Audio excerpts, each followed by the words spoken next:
Bismillahirrahmanirrahim. Assalamualaikum warahmatullahi wabarakatuh. Salam kedaulatan rakyat. Putra-putri Bapak Ibu semua untuk juga kembali menilik kepada sejarah ya.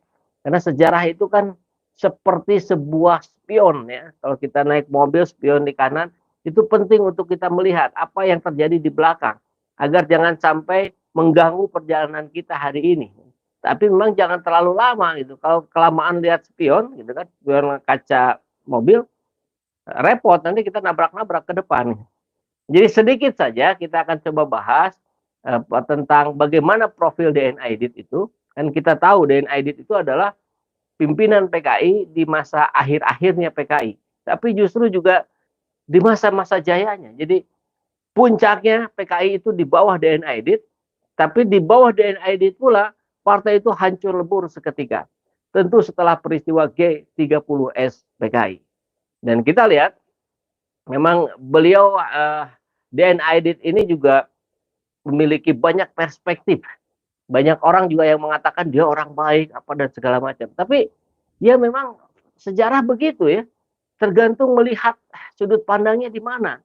Ada satu orang yang dianggap luar biasa, hebat, keren, tapi di sisi lain justru dia licik, jahat dan seterusnya. Ya, ya begitulah gitu keadaannya. Bahkan banyak yang mengatakan bahwa sejarah itu milik penguasa. Ketika penguasa memiliki kepentingan terhadap peristiwa-peristiwa di belakang, ya rupanya bisa juga diluruskan, diubah dan sebagainya gitu.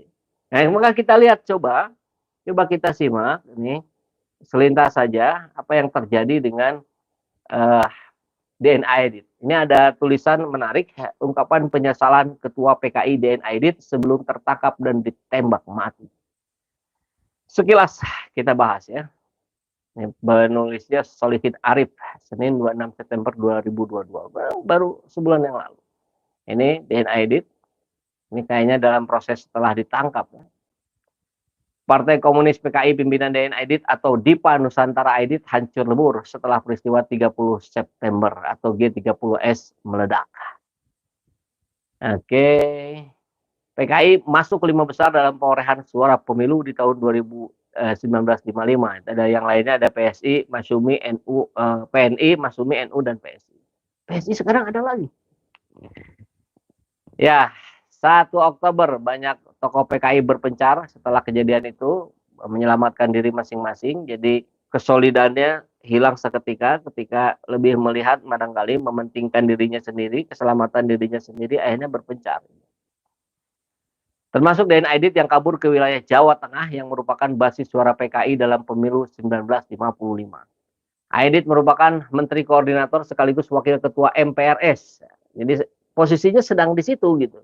Di persembunyiannya ia berharap adanya penyelesaian politik dari Bung Karno. Karenanya dalam situasi diburu, Aidit mencoba terus bertahan. Kusno, pengawal pribadi Aidit yang kemudian tertangkap dan dibui, menceritakan hal itu. Aidit hidup dalam keadaan dikejar-kejar karena penyelesaian politik yang diharapkan dari Bung Karno tidak kunjung tiba. Ini dikutip dalam buku G30S dan Kejahatan Negara. Selama dikejar-kejar, kondisi fisik Aidit kurang bagus. Menurut Kusno, ia tak bisa berjalan kaki jarak jauh, kakinya lecet karena sepatu yang dipakainya, sehingga beberapa kali terpaksa digendong oleh Kusno. Pemandangan Aidit digendong Kusno dari satu desa ke desa lain menarik perhatian orang. Apalagi ternyata Aidit di saat persembunyian itu masih mengenakan pakaian menteri. Jadi masih merasa besar gitu, masih merasa orang besar barangkali begitu ya. Pada pertengahan Oktober 65, Kusno diperintah Aidit untuk mencari kontak ke Jakarta. Kusno meninggalkan Aidit di rumah anggota PKI Jawa Tengah. Seminggu sebelum penangkapan, Munir, salah seorang tokoh Sobesi, Sentral Organisasi Buruh Seluruh Indonesia, mengaku sempat bertemu Aidit. Munir yang kelak tertangkap dalam operasi militer di Blitar Selatan, melihat Aidit sudah kehilangan semangat. Dalam bincang singkatnya, ia melihat Aidit panik. Ia juga tidak tampak isyarat hendak melanjutkan perjuangan. Munir tidak menerima petunjuk apapun dari ketua partainya. Yang banyak terlihat dari Aidit justru penyesalannya. Ya. Munir pada tahun 6768 terlibat mempraktikkan tesis kritik otokritik Sudirman di Blitar, Jawa Timur menyimpulkan DN Aidit bukan seorang pemimpin yang tangguh. Apakah ini yang dimaksud oleh Andi Arief, bahwa Hasto itu bukan pemimpin yang tangguh juga ya? Nggak tahu nih, nanti kita tanyakan saja. Meski berhasil membawa PKI dalam perolehan suara 5 besar di tahun 1955, Aidit bukan pemimpin yang berpengalaman dalam memimpin aksi massa. Bahkan memimpin sebuah aksi buruh dalam perjuangan tuntutan, kata Munir, juga tidak pernah. Kurangnya pengalaman dalam memimpin gerakan menyebabkan Aidit tak bisa menemukan jalan keluar saat partainya berantakan. Ia juga tidak sanggup memberi petunjuk konkret untuk dilaksanakan anak buahnya. November 65, Den Aidit tertangkap. Pemimpin tertinggi PKI itu dibekuk di wilayah Solo, Jawa Tengah di rumah Kasim alias Harjo Martono, warga setempat. Dalam perjalanan menuju ke Jakarta, Aidit dieksekusi di wilayah Boyolali, Jawa Tengah. Kabar yang beredar, tokoh PKI itu ditembak mati di dekat sumur tua di tengah kebun pisang. Ya, saya kira itu yang menceritakan tentang DN Aidit karena sudah dimention oleh Andi Arief tentang kemiripannya dengan Hasto Kristianto. Dan maka tentu ini setidaknya buat rakyat sih ya menjadi trigger sajalah. Yuk kita buka-buka lagi sejarahnya gitu. Yuk kita bandingkan, kita sajikan. Karena hidup itu kan mirip sebuah pola. Apa yang pernah terjadi itu akan terjadi lagi. Tentu dalam kondisi yang agak berbeda. Tapi kontennya tetap sama. Jadi bicara pengkhianatan, bicara cara-cara licik, bicara cara orang cari muka, itu ada semuanya di sejarah. Tinggal kita pelajari. Dan jadikan itu pelajaran bagi kita untuk kita memfilter, menseleksi orang-orang ini akan melakukan apa. Jadi makanya sejarawan itu mestinya dia punya kemampuan memprediksi orang-orang. Karena dia belajar masa lalu. Masa depan itu adalah pengulangan. Yang berbeda adalah konteksnya. Kontennya sama gitu.